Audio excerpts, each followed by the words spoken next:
Slavery, or being opposed to slavery, is a topic that I'm really passionate about, and I'm excited to share some of this with you.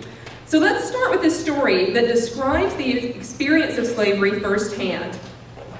I was taken, where I was kept by the man who had captured me in the raid. I lived with him and his wife, who both mistreated me. There were 5 of us who had been taken as slaves and were kept in his household. My children were taken away from me and given to someone else. I was completely distraught. I didn't know what else to do. I didn't even know whether my children, where they were. And I didn't know whether my husband and my daughter were still alive.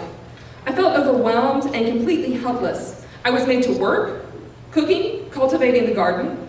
I had to work from dawn for long hours and was given very little food. Only when I became weak would they give me a little food. I had to sleep outside. I and other women in slavery with me were sexually abused during our captivity. Finally, I managed to escape. I had to hide during the day on the way. It took us 15 nights to travel back. I arrived back about 2 months ago. My brother managed to find my youngest son as well, and he's with me now, but my other 4 children are still in the north. This powerful and disturbing account of slavery is actually from a 2006 book on the modern phenomena of human trafficking, and it's a personal interview that was taken from a woman, and she was held captive in the Sudan. So it may surprise some of us to learn that slavery is still something that's ongoing. This is not something relegated to the ancient past, it's not something relegated to the 19th century, it's something that still happens today. So what is slavery? I'm going to use just for tonight a really simple definition. Slavery is a state when a person is forced to work in circumstances in which he or she is not free to leave. Estimates suggest that in raw numbers, there are more people in slavery today than at any other point in human history. So what does the Bible have to do with this?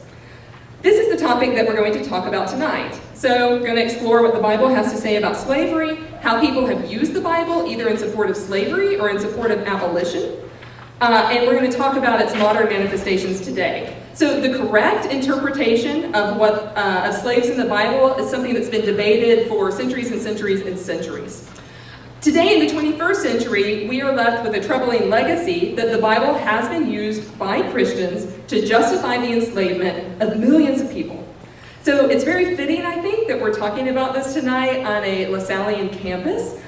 Two of the core principles of the LaSallian community are 1, respect for the poor and social justice, and 2, respect for all persons. And I'm very happy to be teaching at an institution that has such a clear voice on the respect for all people.